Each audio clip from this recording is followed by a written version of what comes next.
Hello YouTube, Dave here again. I hope everybody had a great holiday season. I know I haven't been around too much these past, quite a while. Between the house and getting the puppy, it's just been really difficult to find time to work on videos. But here today, so I'll try to get at least a couple of things recorded before going back upstairs. Puppy's in his crate. He hasn't been in it throughout most of the holidays. So he was whining quite a bit. Hopefully he's settled down now and we can get right into it. Now, because I missed the holiday season as far as putting videos out, normally I like to do some like buyer's guides and stuff like that, which I did miss, but instead, since we're starting 2024 now, which is going to take a while for me to wrap my head around, I thought I would do a top 5 favorite new gaming products that I added to my collections in the year 2023. So these are all brand new releases that came out in the 2023 calendar year. And I'm excited to know what you guys view as your favorite new products that you've added to whatever collections that you have in the past calendar year. So let's just get right into it here. At number 5, we have the Lord of the Rings 5th edition role playing here. So this is from Free League. They also did the 2nd edition of the One Ring role playing game, which I also have, and I was considering putting that one on the list instead of the 5e version. But truthfully, I think I prefer the 5e version in general to the One Ring system that the Free League has. It's not a bad system, but like the combat mechanics, for example, you do have to sort of set which mode of combat that you're in, either like defensive, offensive, or archery, stuff like that. You have to set that, and there's kind of some strict guidelines as to whether you're able to actually use your bow or anything like that in combat.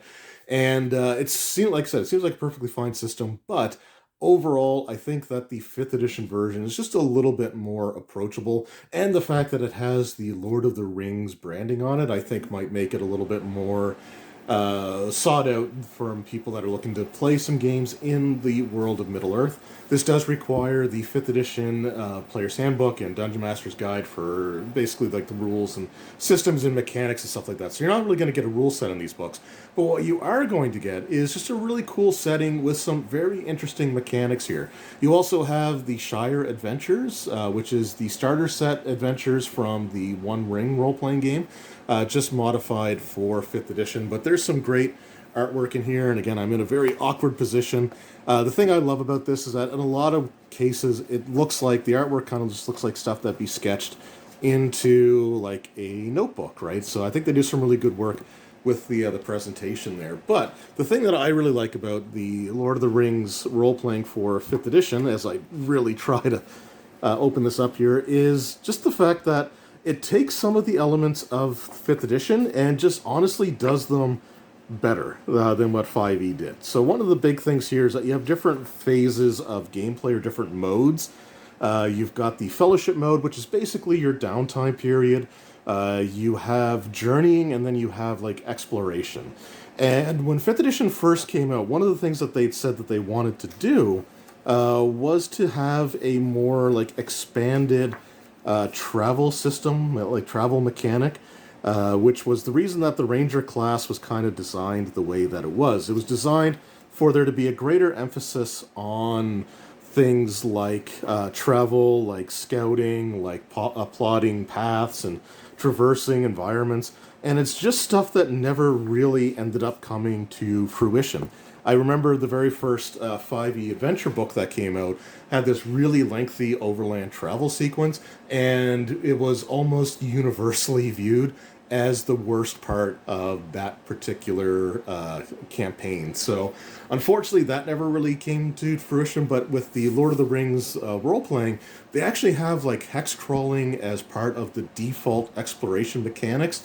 And your role in the party when you're traveling is important for things like setting up camps, being able to do so without drawing any potential hazards. You have roles of like hunters, the people that are setting up the camp, the watches. It's just done really, really well. And I also like the way that they handle the rest mechanics. It is an alternate rule that you can apply, but it's one that I highly recommend if you're going to be running the Lord of the Rings role playing. And it's something that I honestly would even consider for a future 5th edition campaign the next time I go to run that system. But essentially, you require a safe haven in order to get the benefits of a long rest, meaning that you can't just sleep in a dungeon overnight and get everything back. You can't just sleep out in the middle of the forest and get everything back. You need to find a place that's safe and sheltered for you to actually be able to get the benefits of a full rest. And the short rest actually takes 8 hours in order to achieve. So after an 8-hour rest, which you can do in a dungeon or while you're traveling, then you can spend your hit dice for healing, which does add a little bit more significance to having those as a healing mechanic. So that's sort of like your main healing system, unless you are back in town or somewhere that at least is safe enough that you don't have to worry about danger. And I just really like the way that system works, along with the travel mechanics being a big part. There's the fellowship again, which is kind of cool. There's a council mechanics as well for like really important meetings with like potential patrons or heads of like some of the various nations, like the council. In Rivendell, for example, that was sort of like a council mechanic that you would use for determining if they're going to aid you, or they're going to be indifferent to you, or if they might even eventually become hostile towards you. There's also kind of a corruption mechanic that you can be exposed to as you adventure more and more without spending downtime in a safe haven or fellowship phases, in order to sort of cleanse yourself of that corruption, which can affect things like your fellowship rating and your fellowship points, which can be used as a resource as well.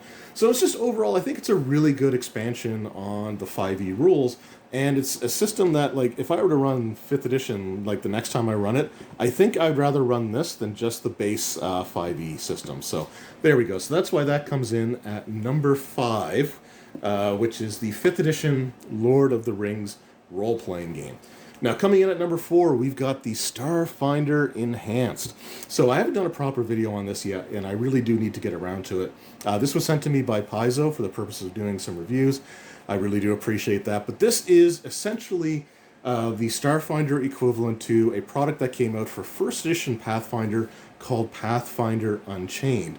And what it is, it's a bit of a retooling and a retweaking of some of the rules mechanics of the Starfinder role-playing game. It's kind of like an optional systems that you can apply to your game, but there's modifications, some of the classes and stuff in here as well, and there's just a whole bunch of like species and stuff added to this as well. And you've got your I want to say archetypes, because I've been looking at so many different types of games, but I think this is the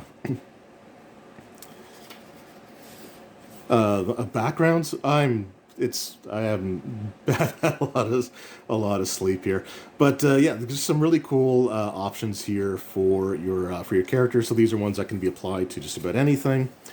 Which again, I hate the fact that the term escaped me the second I opened up the book. But you've also got some new species and stuff added in here. I like the fact that you can actually play a hologram. Reminds me of that, like Rick and Morty, when Rick was dead and the hologram was trying to convince Morty to clone using materials from the dead Rick. But yeah, just some really cool stuff in here. Again, we've got new options for all the classes, including some modifications made to existing classes like that are kind of full on, which again is something very similar to what they did with the Pathfinder First Edition, with Pathfinder Unchained. Here they got stuff for the Solarian. Every class has something new that they have to offer in this book, which is great. There's also like new feats. There's a different system for ship-based combat, which is really, really cool. There's the ability to upgrade your equipment over time. Anyway, just some really great stuff in here. And yeah, just a good way to sort of enhance or expand your Starfinder game. Now, I know Starfinder 2nd Edition is in the works, and the 2nd Edition playtest should be coming out this year, which I'm really looking forward to. But in the meantime, if you are running the original Starfinder or 1st Edition Starfinder, this is a great way to add some new life to that system. So that is coming in at number 4 on my list. Coming in at number 3, in my top, we're in the top 3 now for 2023 products. We have Phandelver and Below the Shattered Obelisk. Now, the Lost Mines of Phandelver was the pack-in adventure for the original 5th edition D&D starter set, and I really love that adventure. And what's cool about that is that 5th edition became very popular, and a whole lot of new people got into the hobby with the release of 5e. And there's a lot of people that have played the Lost Mine of Phandelver as their first introduction to Dungeons and Dragons. It's kind of cool because we haven't necessarily seen something like that all encompassing. That's probably not the right term. Again, I'm not working on a lot of sleep here. But just something that is such a large shared experience as the Lost Mines of Phandelver was, unless we go back to like the Keep on the Borderlands. And there's the puppy whining again. He's fine. He just doesn't want to be in his crate, but he's got to get used to it again. But yeah, the Lost Mines was a really, really good adventure. But when they redid the starter set in 2021 or 2022, I think it was 2021, that replaced the original one. So it meant that the Lost Mine of Phandelver was no longer physically in print. Now, it was pointed out to me that it is available as a free download on the D&D Beyond.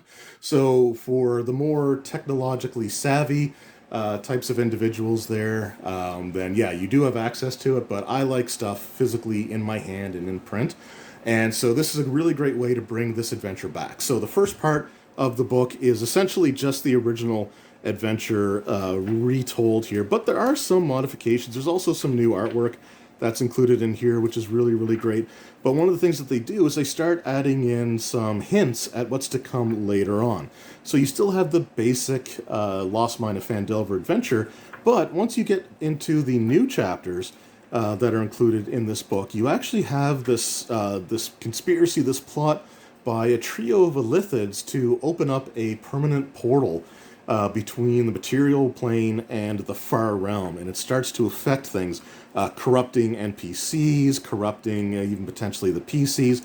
It's just, again, really, really cool to see like the far realm, sort of Call of Cthulhu or Lovecraftian type of horror interjected into D&D, and I think they did a pretty good job with this. Plus, it uses mind flayers, which are some of my favorite monsters, so really, really happy to see that. You get a classic modular adventure that for a lot of people was their first foray into role-playing, and then you also get an equally impressive several chapter follow-up adventure that involves a bit more like leaning into the horror aspect of it.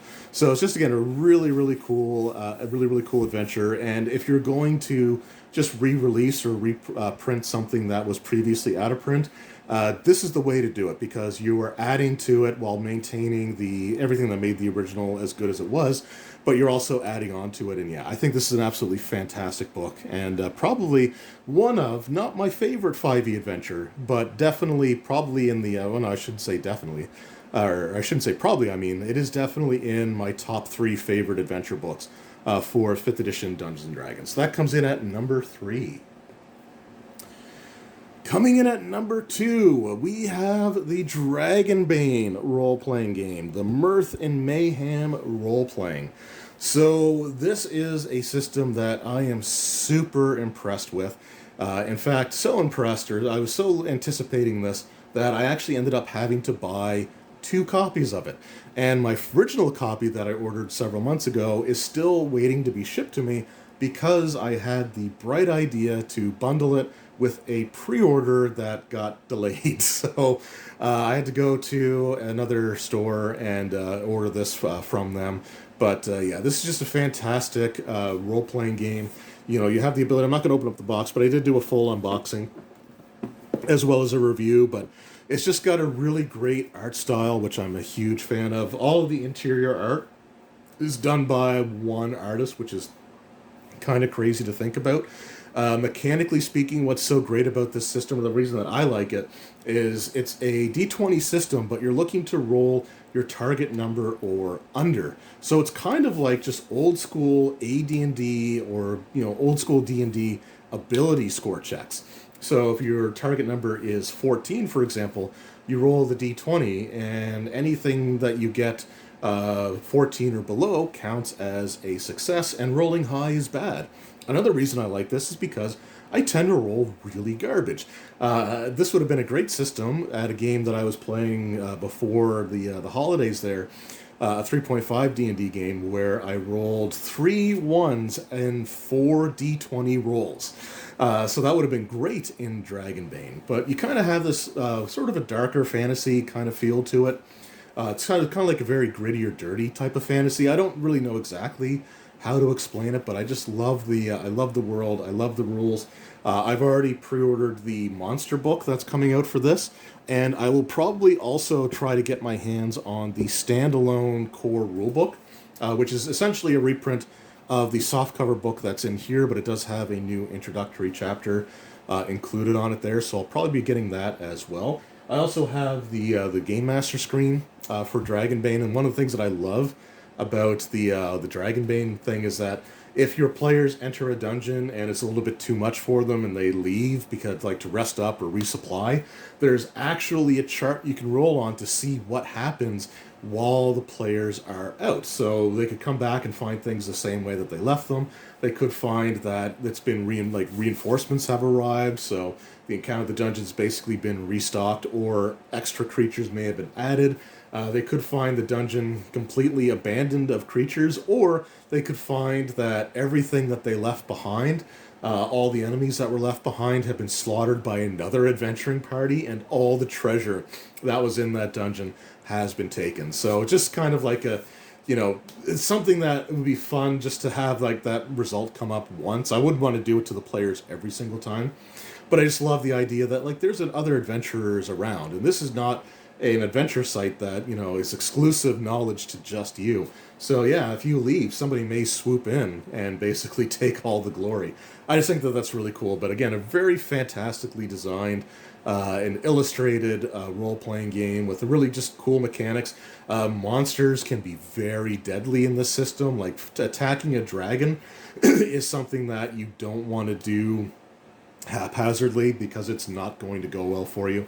And I cannot wait until I get the monster book, which should be coming out this year. I do have the PDF available already, but I can't wait to get the physical monster book in hand, and I'm definitely going to be going for the core rulebook as well. But yeah, Dragonbane from Free League, definitely check that one out. It is a fantastic system. All right, and that brings us to our number one, or my number one, I guess I should say. So this is my favorite new release of 2023, and this probably won't be a huge surprise, but it is the Pathfinder remastered for Pathfinder 2nd Edition. So Pathfinder 2nd Edition is my current favorite modern style RPG. Dragonbane is probably number 2 at this point in time, but Pathfinder 2nd Edition is a system that I just absolutely love. I'm currently running a Pathfinder 2nd Edition game, and I'm having a great time with it. I do need to do an update video on that because some things have happened, and there's only one original player character left in the group. In fact, the last session had 2 players have to replace their characters because like just bad things happen. But yeah, it's a great system, and we do have like again the revision to remove themselves from the open gaming license, which is something else that I really was hoping to see Paizo do, because their stuff is good enough that it should be able to stand on its own. It doesn't need the open gaming system, open gaming license, in order to prop it up anymore. Like I think that the OGL is a great way to get your foot in the door. But you really, like, I think ultimately you want to have something that's just your own, right? Like that's mechanically your own, something that you can say wholeheartedly is your property. So anyway, I think this is a great system. We do have the player core book and the GM core book, so they are separated into 2 separate books now. And each of these are not just straightforward ports of the original core rulebook.